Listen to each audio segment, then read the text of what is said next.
Em nome do Pai, do Filho e do Espírito Santo. Vinde, Espírito Santo, enchei os corações dos vossos fiéis e acendei neles o fogo do vosso amor. Enviai, Senhor, o vosso Espírito, tudo será criado e renovareis a face da terra. Oremos.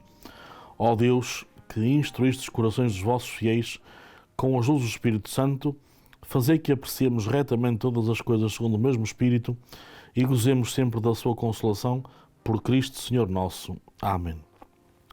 Ave Maria, cheia de graça, o Senhor é convosco. Bendita sois vós entre as mulheres, bendito é o fruto do vosso ventre, Jesus. Santa Maria, Mãe de Deus, rogai por nós, pecadores, agora e na hora da nossa morte. Amém. Glória ao Pai, e ao Filho, e ao Espírito Santo, como era no princípio, agora e sempre. Amém. Em nome do Pai, do Filho e do Espírito Santo. Uma saudação amiga para toda a família Canção Nova. Encontramos de novo neste programa A Luz da Fé para continuarmos a compreender o credo como verdades da nossa fé. Na última sessão falávamos da Igreja na sua dimensão de ser una, uma só, de ser católica, de ser também universal, de ser santa. E agora iríamos ver um bocadinho a relação que temos com os nossos irmãos judeus, não é? Sendo a Igreja Católica, que nasce a partir de Jesus Cristo, no dia de Pentecostes, que relação é que nós temos com os nossos irmãos judeus? É relação de irmãos, precisamente. Não esquecer que são, e podíamos chamar mesmo assim, aos judeus os nossos irmãos mais velhos. Porque foi o primeiro povo a quem Deus se revelou. Aliás, na própria Bíblia, todo o Antigo Testamento faz parte também da Bíblia judaica, não é? Portanto, não podemos esquecer que a nossa parte é só a partir de São Mateus, não é? Nós herdamos todo um conjunto de escritos que já serviram também de orientação para os nossos irmãos mais velhos. E que nós acolhemos como palavra de Deus, naturalmente, e portanto a Bíblia tem os dois testamentos, o Antigo e o Novo, mas o Antigo Testamento corresponde então a todo esse povo judeu que valorizava mais uns livros do que outros, naturalmente, não é? Nem sempre interpretaram corretamente os livros do Antigo Testamento, como depois aconteceu a partir do Novo Testamento, em que, por exemplo, São Pedro, São Paulo se fundamentam para falar de Jesus a partir de, exatamente de textos do Antigo Testamento. E se formos ver, e todos nós sabemos um bocadinho já através da liturgia, que ou as profecias ou muitas histórias da Bíblia do Antigo Testamento já são um pré-anúncio de Jesus Cristo. Se quiséssemos, por exemplo, no livro do Gênesis temos a história de José do Egito, que já é uma prefiguração de Jesus Cristo, não é? Aquele que é vendido pelos irmãos, vai para o Egito quase como um escravo, mas depois lá, porque descobre um sonho, foi capaz de ser nomeado vice-rei do Egito e depois mata a fome até aos próprios irmãos. Portanto, é esta história muito bonita que nos ajuda a perceber como esta ligação entre o povo judeu e o próprio Jesus. Temos depois Moisés, né? Moisés, que é a prefiguração de Jesus Cristo, não só porque dá o maná, liberta o povo do Egito, arranja com que eles tenham água, enfim, conduz o povo, dá-lhes a primeira lei, a primeira aliança, os mandamentos. Então, temos aqui já, para compreendermos Jesus, precisamos sempre de vir ao Antigo Testamento. E, por exemplo, temos, logo no livro do Gênesis, no capítulo 3, versículo 15, o primeiro Evangelho, né? Quando se narra o pecado original, também se anuncia, nesse mesmo contexto, que há de vir uma pessoa, que é Jesus Cristo, que há de esmagar a serpente, que há de calcar. Portanto, então reparem, toda a Bíblia tem que ser entendida como um todo, mas uma parte sabemos que foi então escrita pelos nossos irmãos mais velhos, os judeus, foi lida por eles ainda hoje, e eles leem o Pentateuco, os 5 primeiros livros da Bíblia, com muito empenho, e nós não podemos, portanto, esquecê-los, né? Portanto, são nossos irmãos, né? Digamos, mais velhos, porque foi primeiramente a eles que Deus amou e falou. Portanto, Deus falou com eles, não é? Une-nos o facto de Jesus Cristo ter sido, enquanto homem, um israelita. Portanto, Jesus nasce naquele contexto. é também judeu, vai à sinagoga aos sábados, não é? Procura simplesmente distanciar-se do que estava mal, não é? A mensagem de Deus nunca esteve mal. A prática, o que levou depois a concretizar essa mensagem, sim, em muitos aspectos estava mal. Por exemplo, dos mandamentos, como nós conhecemos, são apenas 10. Não é? E eles conseguiram fazer 614, se não estou agora em erro. Ou seja, imaginem a confusão que era saber 600 mandamentos. Não é? Quando, isto é, ao esmiuçar os mandamentos, foram capazes de pôr muitas regras que não tinham sentido. Ainda hoje não tem sentido. Ora, nós temos de purificar. E Jesus quis purificar isso. Dizer, não vim mudar a lei, não vim aborregar a lei, mas vim dar pleno cumprimento. Portanto, aquilo que é importante deve ser posto em prática. Os mandamentos hoje continuam a ser importantes para nós. Não passaram de moda, não pensem. Embora muitos cristãos os esqueçam, e é pena, mas os mandamentos continuam a ser importantíssimos. Não é? Sem eles, por exemplo, a gente não se pode confessar. Não é possível eu confessar-me bem se não souber os mandamentos. Porque eles são, digamos, o grande exame de consciência, não é? da minha vida. Então, é importante nós olharmos para o Antigo Testamento, para os nossos irmãos mais velhos, como irmãos na fé. Não é? Depois, também que levanta sempre a questão, mas porquê que eles não se converteram, porquê que eles não mudaram todos, embora muitos se convertessem a Jesus e depois à pregação dos apóstolos, mas essa parte não nos deve preocupar a nós. Deus tem os seus desígnios. E quando Deus entender por bem, eles vão também ter o seu momento de conversão. Agora, da nossa parte, cabe-nos olhar para eles como irmãos na fé. A fé judaica, a partir da Sagrada Escritura dos judeus, que designamos para o Antigo Testamento, é a primeira parte da nossa Escritura. A antropologia judaico-cristã, cuja ética é cunhada pelos 10 mandamentos, constitui o fundamento das democracias ocidentais. Portanto, reparem, nós temos muito a beber aqui. Não é? A ética cristã. A ética cristã significa a moral, não é? A moral continua a estar baseada nos mandamentos. Não há outra solução, não é? Não podemos... Aliás, a gente sabe que há países onde a fé cristã não pode estar, digamos, em evidência, porque são países totalitários, mas eles mesmos já perceberam que têm que fazer mandamentos para que o povo se eduque, não é? Portanto, não há nenhuma sociedade sequer, não é? Se pode estruturar, como deve ser, sem uma base, sem um conjunto de regras básicas. Ora, os mandamentos são essa base, não é? O adorar a Deus, o respeitar os outros, o começar pelo pai e pela mãe, o não roubar, o não cobiçar, o não querer mal ao outro. Portanto, são regras muito básicas, não é? Aliás, os mandamentos foram assim porque era um povo que estava a começar a sua vida. Mas eu não posso esquecer, então, que Deus hoje me chama também a olhar para eles como meus irmãos. Portanto, não esquecer que a nossa relação com os judeus não pode ser de um povo assim que fez mal a Jesus, porque depois também dizemos muitas vezes, eles mataram Jesus. Não foram eles. Foram os chefes políticos e religiosos que quiseram matar Jesus. Não foi o povo no seu todo, não é? O povo, muitas vezes, é vítima também das más orientações dos povos governadores. Mas aqui é importante olharmos para este povo como um povo que tem uma herança, não é? Nós recebemos deles esta belíssima herança. Diz-nos o Concílio Vaticano II, deixa claro que os judeus, enquanto povo, não deve ser atribuída uma culpa coletiva na morte de Cristo na cruz. Portanto, isto tem que ficar muito bem claro, porque é muito frequente ou chamarmos judeus a quem é porventura má pessoa, digamos, não tão boa pessoa, não é? Ou dizermos que os judeus foram os culpados da morte de Jesus. Não é assim. Está claro, os chefes políticos e religiosos, sim, o povo, no seu todo, né, não sabia naturalmente tudo, né? Ou alguns que estavam ali, depois é evidente que uma multidão pode facilmente mudar de orientação, né? E se lhes disserem vamos para aqui, eles vão para ali, porque as multidões são assim mesmo, faz parte da sua psicologia. Mas o povo, no seu todo, naturalmente não queria essa forma de morte de Jesus. Uma outra pergunta que se sobressai a partir daqui, como vê a Igreja as outras religiões? Portanto, reparem, coisas distintas, não é? Dentro da Igreja Católica há outras igrejas que se foram separando, enfim, por erros da fé, naturalmente, as heresias provocam sempre isso. E depois temos a relação nossa com os judeus, não é? O mesmo povo de Deus, antes de Jesus Cristo e depois de Jesus Cristo. Mas sabemos que há outras religiões. E de facto elas existem. Não vamos escamotear, não é?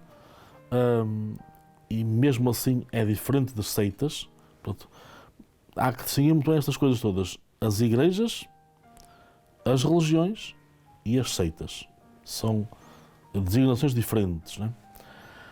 De facto, as religiões existem, umas monoteístas, outras politeístas.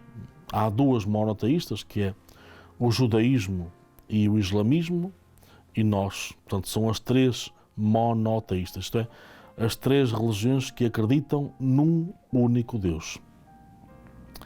E depois há as religiões politeístas, não é? Que continuam na senda do passado a acreditar em vários deuses. Mas qual é a relação da Igreja? Esta aqui é a pergunta, a nossa relação, porque nós é que somos a Igreja. A Igreja respeita tudo o que de bom e verdadeiro tem as outras religiões.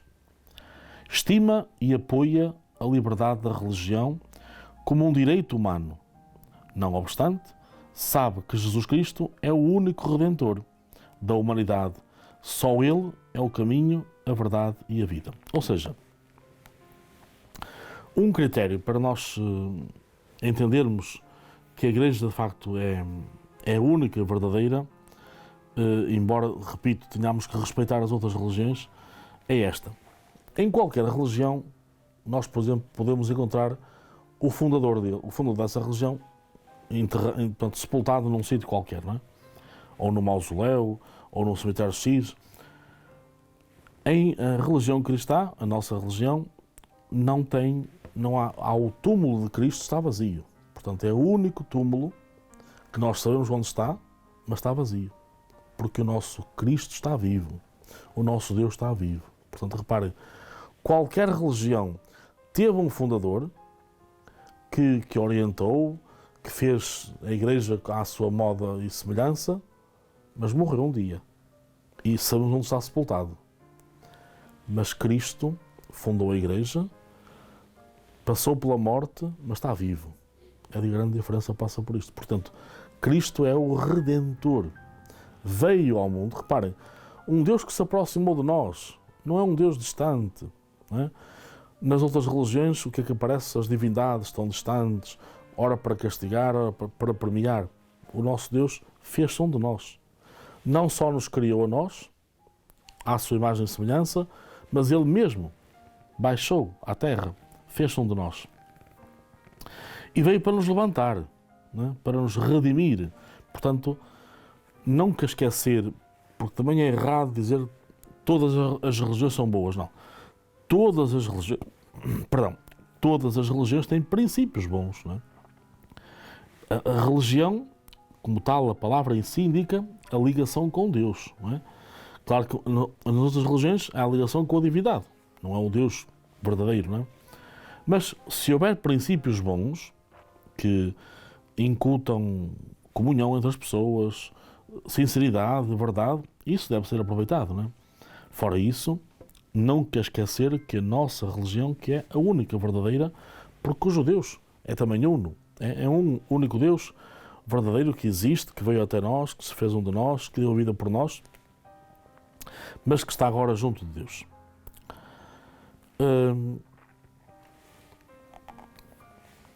Quem incessantemente procura Deus está próximo de nós, os cristãos. Existe um especial grau de afinidade com os muçulmanos. Tal como o judaísmo e o cristianismo, também o islamismo pertence ao monoteísmo. Os muçulmanos adoram igualmente o Deus Criador e veneram Abraão como pai da sua fé. Para o Corão, Jesus é um grande profeta e Maria, sua mãe, uma mãe profetisa. A Igreja ensina que todas as pessoas que, sem culpa própria, desconhecem Cristo e a sua Igreja, mas buscam Deus de coração sincero e seguem a voz da própria consciência, alcançam a salvação eterna. Quem, porém, sabe que Jesus Cristo é o caminho, a verdade e a vida, mas não o quer seguir, não encontrará salvação em outros caminhos.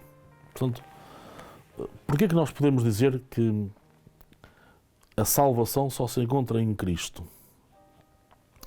Naturalmente porque Cristo é que veio até nós, é que nos perdoou, é que se ofereceu para morrer por nós e abrir-nos o caminho para a salvação, para a vida eterna, que daqui a um bocadinho também falaremos.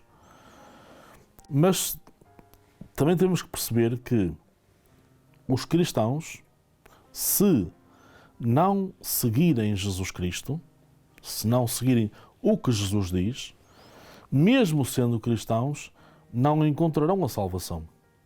Não é?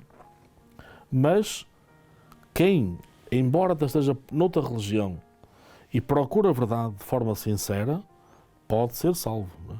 Portanto, reparem, a grande diferença está aqui. Os que conhecem e põem de lado não se podem salvar. Mas aqueles que não conhecem, mas procuram, de forma reta, intencional, verdadeira, com consciência, por isso nós temos pessoas que se dizem ateus, mas que no fundo estão à procura de Deus. Não é?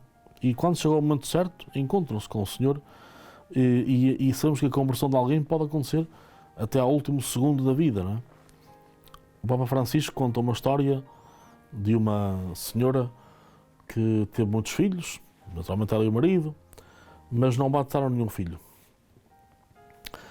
E uma das filhas, apenas, já como adulta, encontrou a fé cristã, encontrou pessoas cristãs e aproximou-se e fez o seu catecumenado e foi batizada.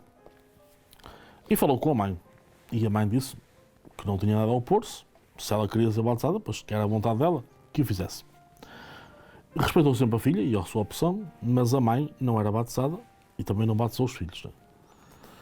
E aquela filha tornou-se sempre mais próxima da mãe. Conversava muito com aquela mãe, acalentava muito, tal, que um dia estavam a conversar, a mãe estava acamada e a filha a falar de forma sempre simples, mas muito afavelmente com a mãe. E a mãe perguntou-lhe o que é que ela tinha sentido depois de ser batizada. E a filha foi enumerando os diversos aspectos, mas sempre com muita alegria, com muita tranquilidade, até que a mãe pede à filha para falar e diz: sabes, minha filha, o meu maior desejo neste momento era ser batizada. Uma senhora acamada, reparem, já com mais de 80 anos. Então a filha não tem mais nada. Vai buscar água, um recipiente e batizou a mãe. Passadas poucas horas a mãe faleceu. E a filha ficou um pouco preocupada, mas será que fiz bem? Será que não fiz bem? Até que vai ter depois, naturalmente, do funeral, passados uns dias, vai ter com o senhor bispo da sua diocese. E expõe esta situação toda. E perguntou: será que eu fiz bem ou fiz mal? E o bispo responde: fizeste bem, minha filha, porque naquele momento permitiste que a tua mãe pudesse entrar no céu. Não é? E esse bispo, conhecemos hoje, é o Papa Francisco. Era quando era cardeal em Buenos Aires. Portanto, era uma diocesana sua que fez este caminho de fé. Então percebemos claramente que até ao último momento da vida é sempre possível aderir a Jesus Cristo e converter-se e acreditar nele. Isso leva à salvação.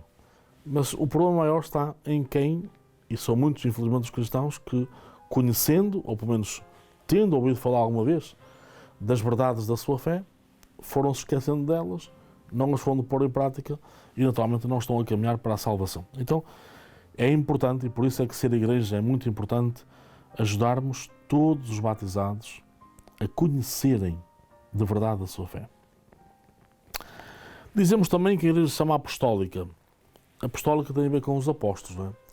Jesus escolheu 12. Sabia muito bem que o Judas ia falhar, mas Jesus também quis escolher para que se percebesse que o caminho, digamos, a pedagogia de Deus é igual para todos, mas nem todos a acolhem da mesma forma. Então, os 11, com os seus altos e baixos, foram acolhendo Jesus, não é? Nunca o deixaram, nunca o negaram, mas um foi capaz de negar Jesus. Não é? Reparem, não estou a falar do Pedro. Pedro negou não por maldade.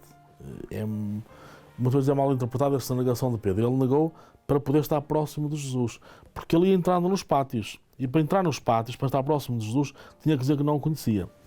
Mas o Judas negou Jesus no sentido pior, que foi atraiçoou. Né? Era amigo e vendeu para ficar mais rico, para ser mais importante. De tal forma que depois não aguentou essa culpa e todos sabemos qual foi o seu fim. Mas para o lugar dele, mais tarde, foi escolhido Matias. então a Igreja continua a ser apostólica. Os 12 simbolizando as 12 tribos de Israel.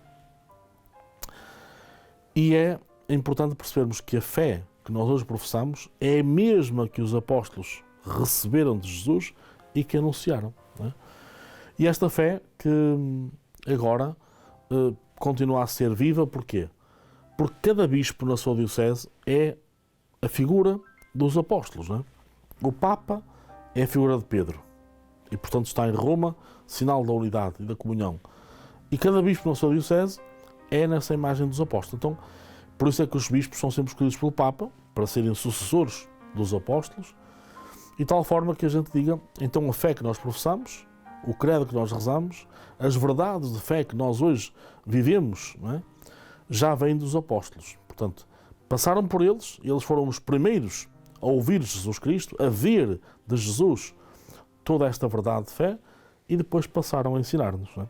Ao fundar comunidades, e todos eles fundaram comunidades católicas, então eles procuraram deixar esse testemunho vivo. Não é?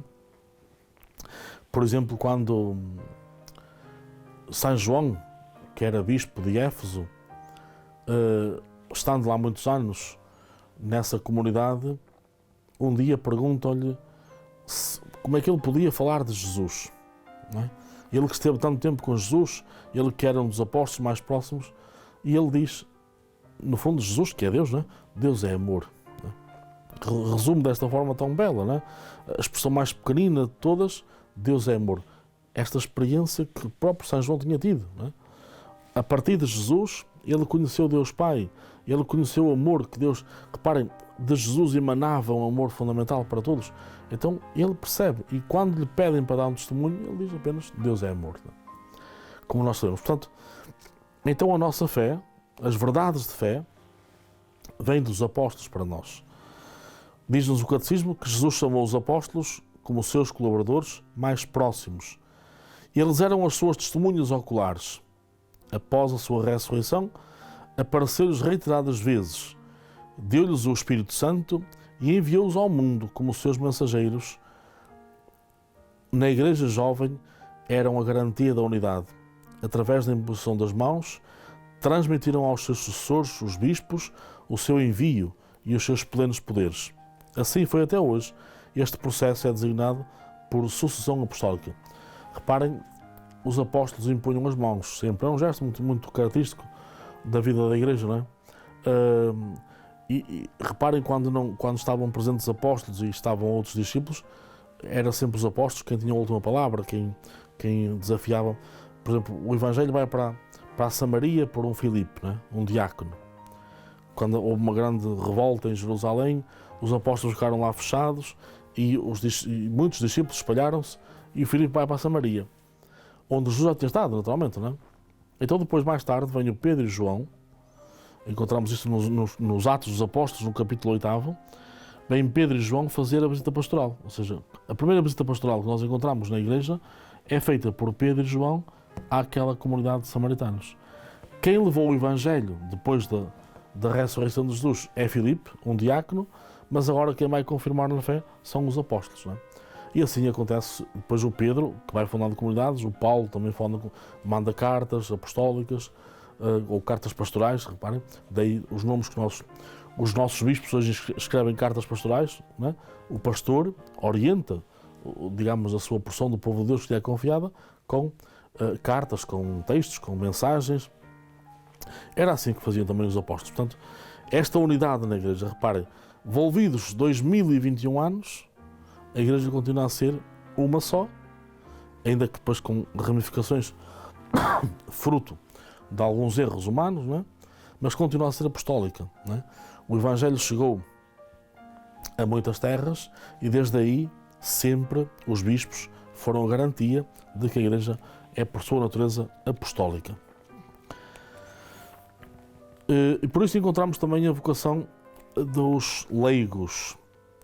Os leigos são enviados para se comprometerem na sociedade para que o reino de Deus possa crescer no mundo. Portanto, a Igreja não é só a hierarquia.